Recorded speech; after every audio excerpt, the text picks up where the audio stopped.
Welcome back to Tuesday Theory Talks, everyone. I remain your coach, Zachary Sellers. Last week, we learned a little bit about how a sail works. If you missed it, go check it out now. Don't worry, we'll wait for you. This week, we're going to deepen that understanding a little bit and talk about how two sails work together. Let's dive in.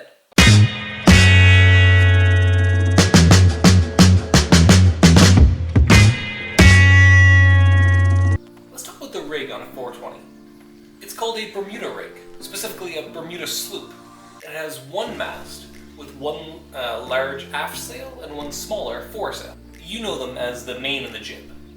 Last week, we had a simple description of how a single sail works, how its shape changes wind speed, and that induces a pressure difference. Although we talked about a mainsail last week, the same thing happens to a jib sail. It's the same principle on both. Now, if they were spread out by a few meters, and air was able to flow smoothly between them, that would be the end of the story. But instead, we rig our sails quite close to each other, so the air that comes off the jib sail also goes around our mainsail. This complicates our airflow picture.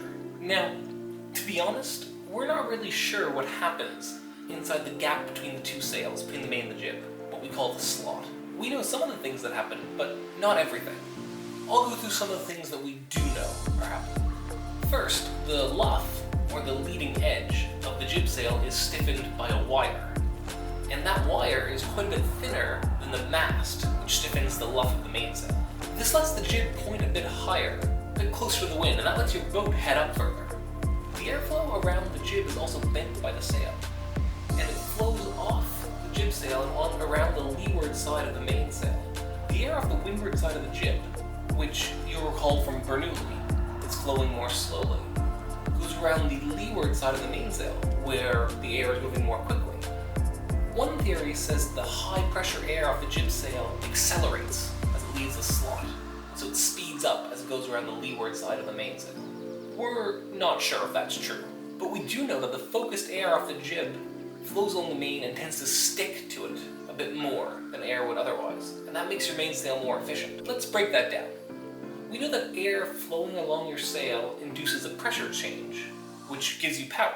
For that reason, we need the air to flow around the whole length of the sail to maximize the efficiency so the whole sail is producing power. We call smooth, connected airflow laminar airflow, and we want laminar airflow around our sails. When that airflow disconnects from the sail and doesn't go the full length, we call that separation. And that takes away power because part of the sail isn't being used. Our slot, which gives so much extra power to our sails, can also slow us down. This happens if we sheet our jib too far out, and that leads to separation of the airflow off the mainsail. It also happens if we sheet our jib in too tight, and the air off it hits the mainsail rather than flowing along it. We call that backwinding, and it takes a lot of power out of our mainsail. Alright, that's it for week 2. A quick rundown of how two sails interact together to induce more pressure than either of them could alone. Next week, we're going to talk about how that pressure in our sails is translated into power that moves our boat forward. See you then.